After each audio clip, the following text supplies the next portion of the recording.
Hello friends, in this video we will see more problems based on AC circuits now.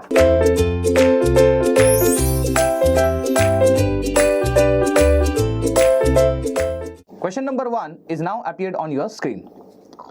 It says in the circuit as shown, Vs has phase angle with respect to VL is. Vs is nothing but supply voltage and VL is nothing but voltage across inductor. As we have seen in the last video, whenever such phase related questions are coming, it is always advisable that you solve this problem by using vector diagram method. So let's see in this circuit, which appears to be again series circuit. In series circuit, what is common? Current or voltage? Of course, current is common. So we should take current as a reference and we will draw rest of the vector diagram. So in this circuit, current I can be taken as a reference. Let's talk about VL. Suppose current through inductor is known to me, then voltage across inductor and current through the inductor will have 90 degree phase shift. We know the fact that current through inductor lags voltage by 90 degree, or we can say VL leads by 90 degree. So I can draw VL like this, leading by 90 degree. This is I vector, right? Whereas voltage across resistor, if current is known to me, then we know the fact that in case of resistor, voltage and current remains in same phase. So within the same phase, I can say this is VR also. If I have to get total voltage Vs, then we know the fact that total voltage Vs is nothing but vector addition of VR and VL. In fact, I can write that relation as Vs vector is VR vector plus VL vector, right?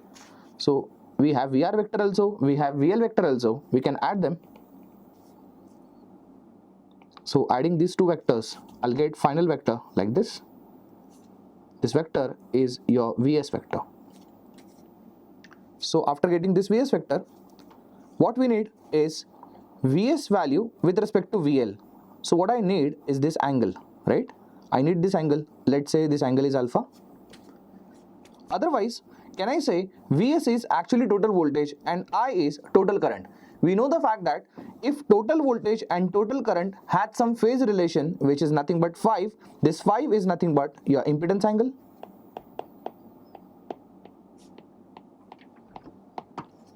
Please remember this, whenever there is a relation between total voltage supplied and current supplied, then they will always have phase angle as equal to impedance angle, where as you can see Vs is a supplied voltage and I is supplied current. So that's what I'm talking about. Supplied voltage and supplied current will have phase as phi, which is nothing but impedance angle. So since it is series RL circuit, I can write phi as tan inverse of XL by R. XL value is given, which is 10, divided by R is 17.32. After calculating this, you'll get this as 30 degree. So phi value is 30 degree now. Now this is very simple. If you have to get alpha as you can see, it is 90 minus phi, which is 90 minus 30. So alpha has become 60 degree. So the answer is 60 degree. That is Vs phase angle with respect to VL. As you can see, it is 60 degree now. Let's move to the next problem now. In question number 2, they are asking you find the power factor of the circuit if the power in 5 ohms is 10 watt. So power associated with this 5 ohms is given as 10 watt. And you have to find overall power factor of the circuit. Let's see how we can go for it. You know the fact that power factor for series RLC circuit is given by VR upon V. That is voltage across R divided by V. What is voltage across R? It is very simple, I into R. In fact, since we got two different values of resistor, I can say R equivalent rather divided by V, where supply voltage is given as 50 cos of omega t. I can represent V as 50 by root 2 at an angle of 0 degree. Because we know that for calculations, we always need polar values. Somehow I need to get I as well as R equivalent. Let's say how we can get I. It's very simple. As you can see, power which is dissipated to 5 ohms or any resistor in general given as I square times R, where R over here it is 5 and power dissipated to 5 is 10. So it is 10 equal to I square times 5. If you solve this, you'll get I equal to root 2 ampere. Let's say this is equation number 1, which will give me power factor. Refer to equation number 1. Power factor is simply I into R equivalent. As you can see, I value is root 2 multiplied by R equivalent is nothing but 5 plus 5, which will become 10, divided by, you have to write supply voltage V in the denominator. Supply voltage V we have already written as 50 by root 2. Is that right? So now it will become, so if we calculate, you'll get power factor as 0.4. So what they were asking us is power factor. So we have calculated power factor by simple formula VR upon V, where VR is voltage across R and V is supplied voltage. Supplied voltage was given in trigonometry form, so you have to convert it into polar form by having magnitude by root 2, which is 50 by root 2, whereas voltage across R we have calculated I into R equivalent. The reason why I am saying R equivalent, because there are two resistors which are connected in series, 5 ohms and 5 ohms, which becomes 10 ohms. Current through R is calculated by simple formula I square R, because power dissipated to 5 ohms is 10 watt. So we have calculated I equal to root 2 ampere, and this we have substituted the value and we got power factor as 0.4. Let's move to the next problem. Question number 3 is now appeared on your screen. You have to find average power and power factor of the circuit. Let's see what we can do. We know the fact that even though it is RLC circuit, average power means actually power dissipation. So who dissipates the power out of RLC? Of course, R. So whenever average power is asked to you, it means it is power associated with resistor, that is power dissipated by resistor, right? So I can actually say P average, it's simply voltage across R divided by R itself. In this case, 240 cos omega t, again trigonometry form is given. I can represent that 240 at an angle of 0 degree. Of course, magnitude is divided by root 2 because we need to take RMS values always. So voltage across R, voltage across L as well as voltage across C will be same. So it is simply 240 by root 2 the whole square divided by R, which is 60. So if you calculate this, you'll get this as 480 watt. So P average is 480 watt. First thing we have found, what is left is power factor. We know the fact power factor is simply cos phi, where phi is nothing but phase difference between applied voltage and applied current. Also we can actually say phi is nothing but impedance angle in case of series circuit. Since it is a parallel circuit, I can also claim phi as what? Admittance angle. So I can have phi as what? Admittance angle.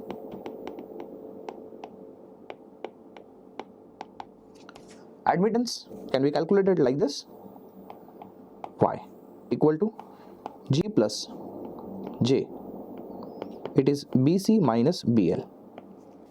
This is what we called as Y equivalent in case of parallel RLC circuit. I'm sure you must have seen the previous videos where I have explained this, how we can write this formula. In that case, this is your real part, this is your imaginary part. So phi is given as tan inverse of imaginary part upon real part, that is BC minus BL upon G. In that case, it is tan inverse of C. BC means, actually BC means capacitive susceptance, and capacitive susceptance is inverse of capacitive reactance. So I can write BC as 1 upon XC minus 1 upon XL, which is nothing but inductive susceptance, and G means conductance, which is inverse of resistance, which is 1 upon R.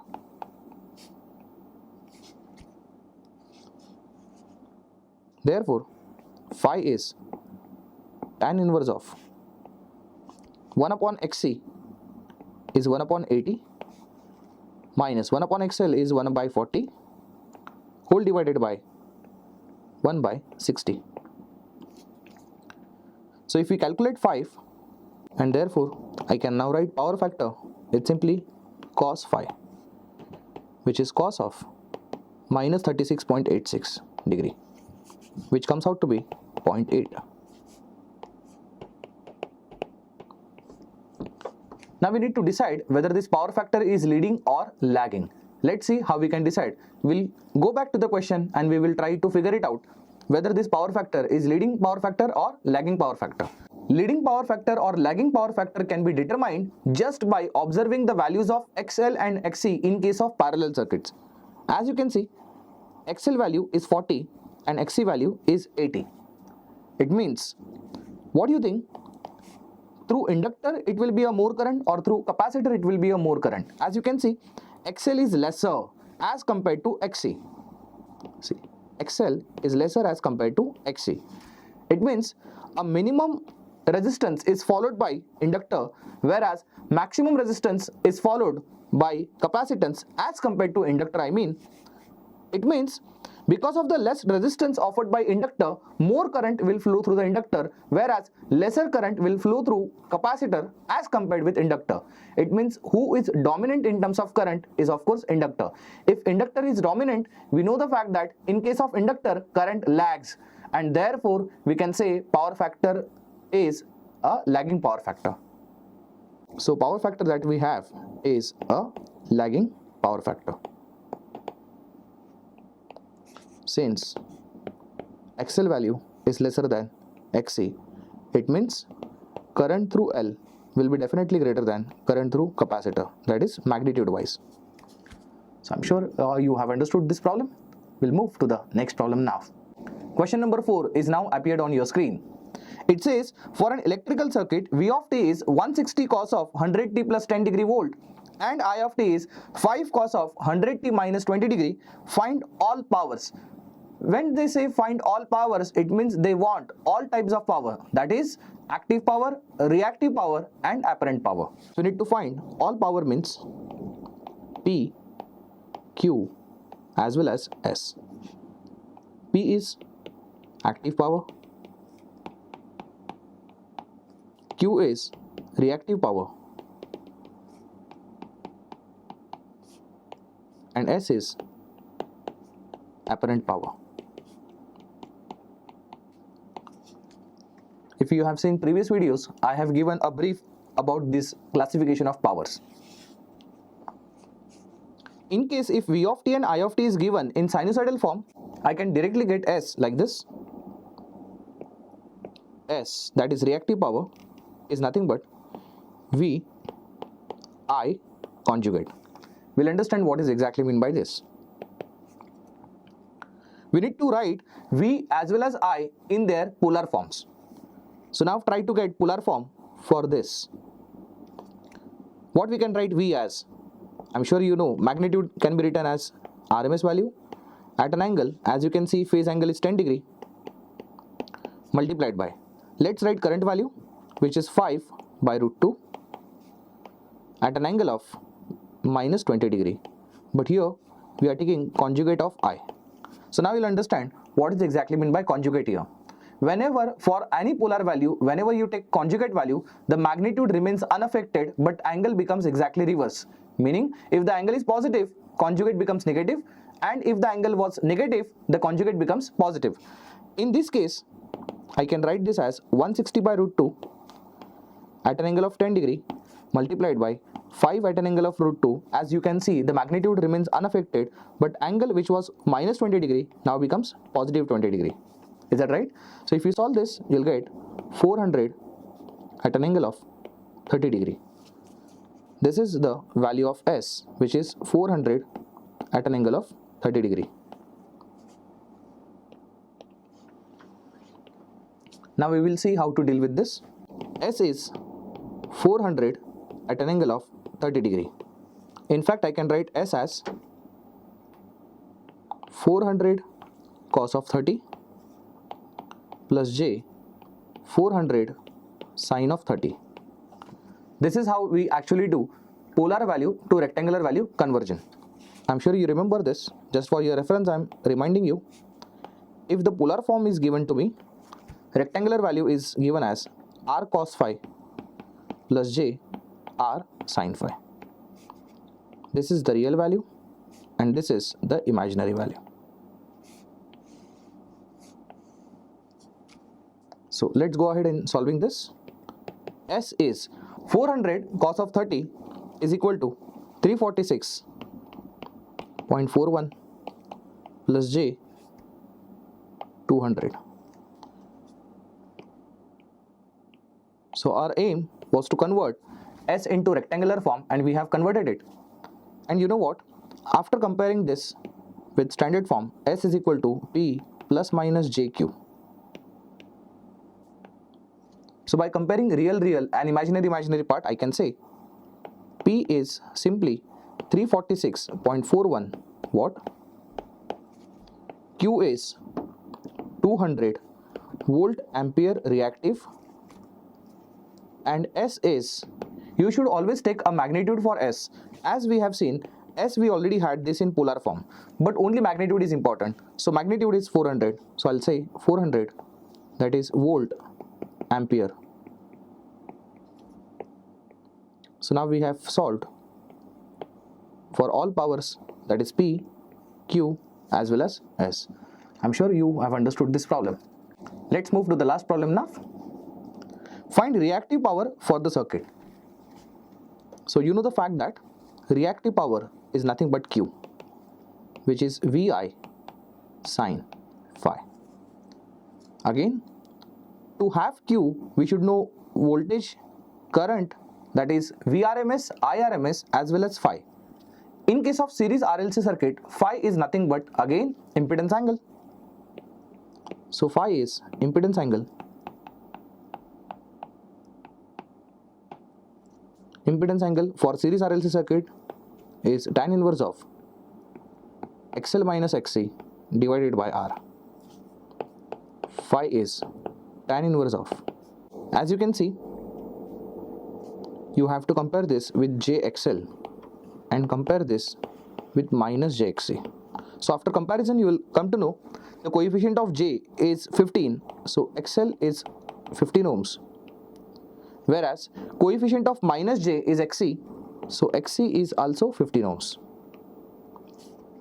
So it is 15 minus 15 divided by R, which is 50. So 15 minus 15 will become 0 and tan inverse of 0 is 0 degree. Therefore, you will get phi as 0 degree. Q was VI sine 5. So it is sine of 0. Irrespective what is V and what is I, now it is immaterial because we know the fact sine 0 is nothing but 0.